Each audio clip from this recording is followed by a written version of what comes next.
અમદાવાદ સરસપુરના પંડિત નગરમાં વાહનોમાં તોડફોડનો મામલો 6 થી વધુ શખ્સોએ તીક્ષ્ણ હથિયારો વડે આતંક મચાવ્યો હોવાનું સામે આવ્યું છે। હથિયારો વડે સ્થાનિકો પર હુમલો કરી વાહનોમાં તોડફોડ કરી તો રોહિત પટણી, રાહુલ પટણી, સુમિત પટણી, ચિરાગ પટણી, મેહુલ પટણી, રઘુ પટણી સામે ગુનો નોંધાયો। ડેકોરેશનનું કામ કરતા વિનોદ પટણીએ ફરિયાદ નોંધાવી। લગ્ન પ્રસંગમાં આવેલા મહેમાન સાથે આરોપીને બોલાચાલી થતા હુમલો કરવામાં આવ્યો હતો। બનાવને લઈને ગીતાબેન પટણી નામની મહિલાએ પોલીસને પથ્થરમારાનો કંટ્રોલ મેસેજ આપ્યો હતો કે જ્યાં તપાસ કરતા પથ્થરમારો કરાયો ન હોવાનું સામે આવ્યું। પોલીસને ખોટી માહિતી આપી ગેરમાર્ગે દોરનાર ગીતાબેન પટણી સામે પણ ગુનો નોંધાયો। શહેર કોટડા પોલીસે આરોપીઓની ધરપકડ કરી કાર્યવાહી હાથ ધરી। સાહેબ ગઈકાલ રાત્રે બનાવ પર શું બનાવ છે? અલગ અલગ બે ફરિયાદો નોંધવામાં આવી છે। પ્રથમ ફરિયાદ શું છે, બીજી ફરિયાદ શું છે, આરોપીઓ કોણ છે ને માથાકૂટ શું?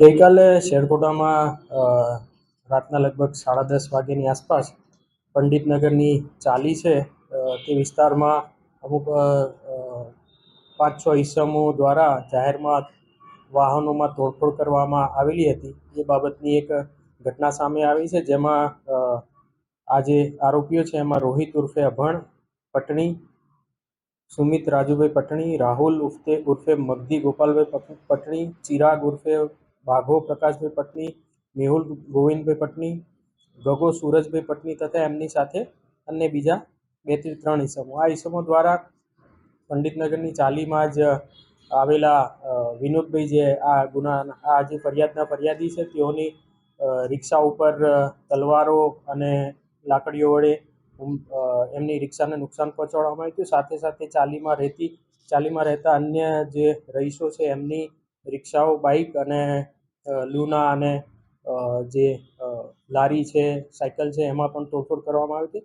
જ્યાં બનાવ બનવા પાછળનું કારણ જે વિનોદભાઈ જણાવે છે તે પ્રમાણે જે પોતે મંડપ ડેકોરેશનનો વ્યવસાય કરે છે અને તેમની ચાલીમાં જ રહેતા વિઠ્ઠલભાઈ ના ઘરે જે છે લગ્ન પ્રસંગ હોય તેઓનો મંડપ બાંધેલો હતો અને સાથે ત્યાં જે જાનમાં આવેલા કોઈ વ્યક્તિ સાથે આ ઉપરોક્ત જે ઈસમો છે તેઓને કોઈ બાબતે બોલાચાલી ઝઘડો થયેલો હોય એમ માની અને આ જે વિનોદભાઈ છે એ તથા તેમના ચાલીમાં રહેતા અન્ય વ્યક્તિઓના ઘરે આવેલા વાહનો બાબતે તોડફોડ કરવામાં આવેલી છે।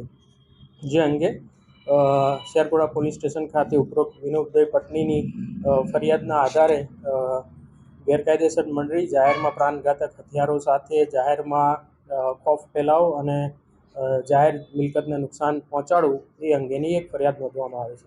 ઉપરોક્ત બનાવ સાથે જ સંકળાયેલ અન્ય પણ એક કંટ્રોલમાં પથ્થરમારાનો મેસેજ કરવામાં આવ્યો હતો। જે પથ્થરમારાના મેસેજમાં કોલ કરનાર જે છે ગીતાબેન પટણી હતા।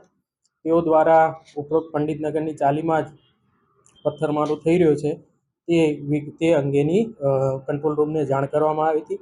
પોલીસને મેસેજ મળતા તાત્કાલિક જે ગીતાબેન છે તેમનો સંપર્ક કરી તેઓએ બતાવેલ સ્થળ ઉપર પણ પોલીસ ત્યાં ગયેલી હતી, પરંતુ ત્યાં કોઈ પણ જાતનો પથ્થરમારો થયેલો હોય એવું જાણવા મળેલ નહોતું અને ગીતાબેન છે તેમની પણ પૂછપરછમાં તેઓ પણ એ વાતનો સ્વીકાર કરેલો હતો કે પથ્થરમારો થયેલ નથી કોઈ પણ જાતનો। તો એ અંગે પછી તેઓ વિરુદ્ધ પણ એક ખોટી પોલીસને જાણકારી આપવા બાબતની એક નોન કોગ્નિઝેબલ ફરિયાદ નોંધવામાં આવેલી છે। ઉપરોક્ત જે ગુનો છે જે જાહેરમાં તોડફોડ મારામારી કરવાનો એ અંગે ઉપરોક્ત આરોપીઓ છે તેમને પકડી પાડવા માટે અત્યારે હાલ પોલીસની ટીમો કાર્ય